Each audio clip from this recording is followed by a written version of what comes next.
වැවගාවට ගියාට කමන්නේ ඔය වැවේ මල් වලට නම් අත තියන්න එපා. හරි හරි අංකල්. අපි පොඩ්ඩක් නාලා යන්නම් මෙතනින්. පොර ගියා නේද බං? ඔව් බං. පිස්සු ඩයල් එක. ඒ වුණාට මචං පොර ටිකක් අමුතුයි වගේනේ. මට නම් බයත් හිතෙනවා බං. ඒකනේ බං. ඇයි බං මූ මල් කඩන්න එපා කියන්නේ අපිට? ලස්සනට තියෙනවනේ බං. බලහන්කෝ මල් ගොඩ. පොර මල් විකුණනවා ඇති බං. එහෙම වෙන්න ඇති නේද බං? අපි නාලා යමු බං. මට නම් නාන්නත් බයයි වගේ බං. ඇඟට අමුතුම හැඟීමක් එනවා බං. පිස්සුද බං? අද ක්ලාසුත් කට් කරලා අපි මේ හොරෙන් නාන්න ආවේ. ආතල් එකක් කරන් යමු.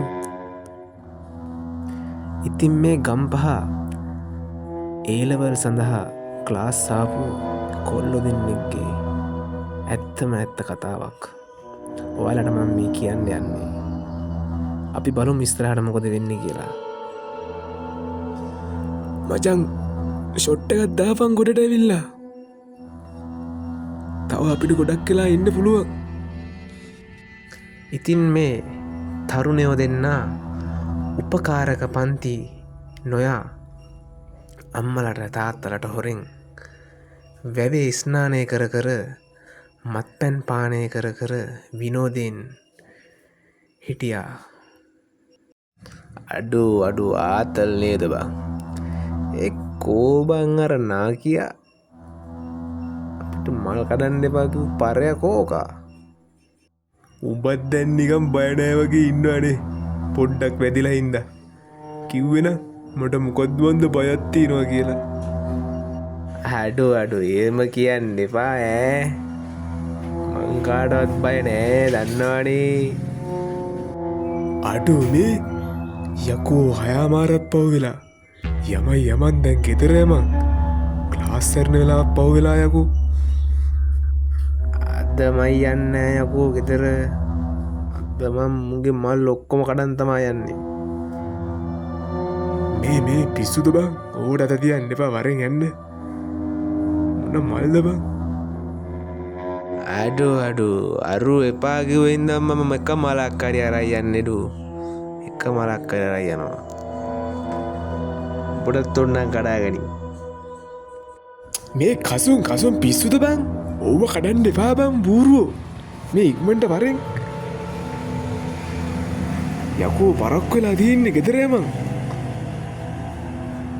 මචං උඹටයි මටයි මල ගානේ මල් දෙකක් කඩුවා. මල් දෙකයිනේ කැඩුවේ බං. මේ මල් දෙකක් කැඩුවා කියලා මේක හිස්සෙන්නේ නෑනේ බං. අනේ මේ ඔය මල උඹ කාපන්. මට ඕන නැති මලක් නෑ. මේ ඉක්මනට යමන් බං. බස් එක අල්ලගන්නත් ඕන. වරෙන්. ඉතින් දැන් මේ මිතුරන් දෙදෙනා වැව ළඟින් පිටව යන්නේ රාත්‍රී පොහොය ඇති නිසා නිවෙස් බලා යාමටයි. ලයිරුවා බුදු සරණයි. අද පට්ට ෆන්නයක් ගත්ත අපි දෙන්නා. එහෙනම් අපි ගියා. හරි බං බුදු සරණයි පරිස්සමට බලයක්. මේ කසුනෝ කෝ අර උඹේ මල් දෙක? අප්පඩ ඒකම විසික් කරා බං බස් එකේදී. හරි බං එහෙනම් හෙට සෙට්ටමු. ජය වේවා.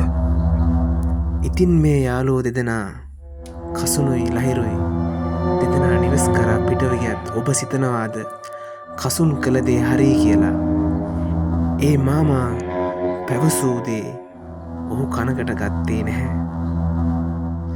ඉතින් මේ කසුන්ට සිදු භයානක ඉරණම ගැන දැනගන්නට අපගේ YouTube channel එකත් එක්ක දිගටම රැඳී ඉන්න. මේ කතාවේ දෙවෙනි කොටසින් අපි හමු වෙමු.